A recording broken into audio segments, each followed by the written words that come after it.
Welcome to the Movie Mirror.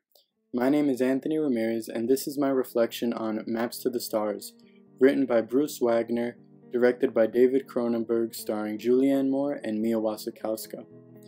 Maps to the Stars takes the Hollywood personality and exposes them as human beings with deep-rooted motivations, intentions, and secrets. My interpretation of the metaphorical title concludes that the maps of these stars are no different than the maps that result in the composition of every human being. Anatomy, environment, and experience are, in my humble opinion, the 3 points on every person's map that result in who they are. They are the map of one's identity, and what is clearly and very cinematically exposed in this film is that each of these characters is the result of their own map, much the same as each viewer of Cronenberg's film. The scene towards the beginning of the film, during Julianne Moore's character Havana Segran's session of massage therapy, serves as a distinct metaphor, exhibiting her anatomy as the vessel of her map. John Cusack, who is playing the role of the practitioner, says that he will now apply pressure to the personal history point in her body. Here we see two aspects of human science, anatomy and experience, intertwined. Havana is plagued with visions of her deceased mother, who was a source of trauma during her childhood.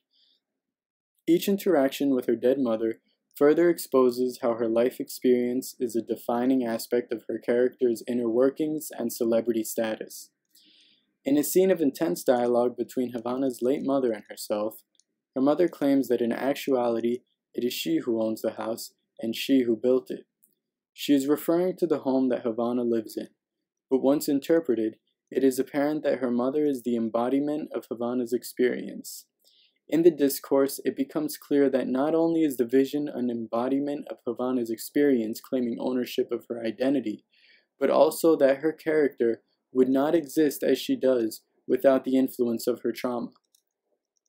What is alarming is that the specific experience is not only a deeply traumatic one, but that it exists as its own entity, separate from the identity of Havana Segran, and yet her identity is dependent on its existence.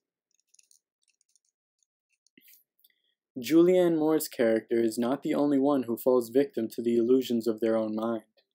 The character Benji Weiss, who is the younger brother to Mia Wasikowska's character Agatha Weiss in the film, also suffers from visions that constantly torture him.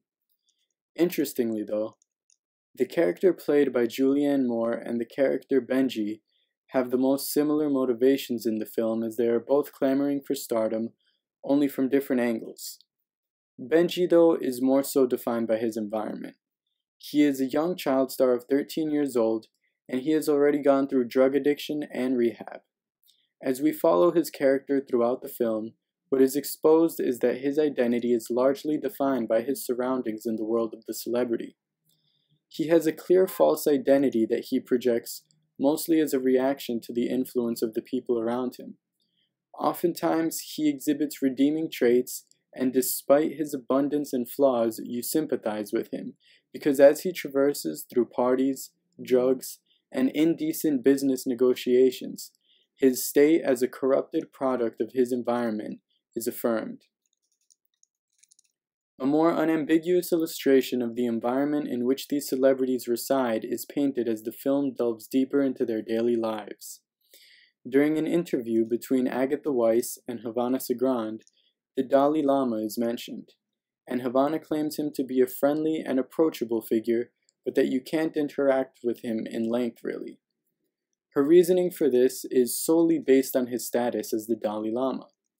What I found interesting is that throughout the film, we see the celebrity characters behaving as godlike figures in their interactions with those who are perceived as of a lower social status.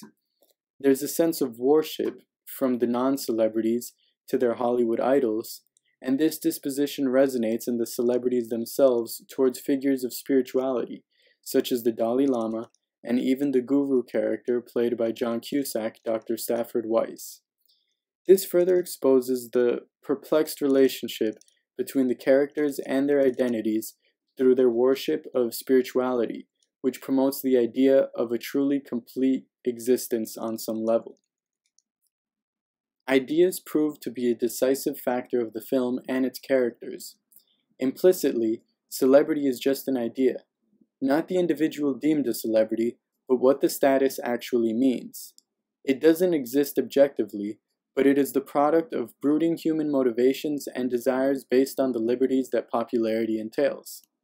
In order to create and uphold an idea, one must fully invest in it as to constitute an understanding of what is conceived. The question this begs, though, is that with the mind responsible for both creating ideas and drawing on their influence, are the conditions of the person deemed celebrity a condemnable delusion or simply the inevitable? Mia Wasikowska, who plays a disfigured character with scarring on the left side of her face, is the product of the celebrity identity crisis that the film implies.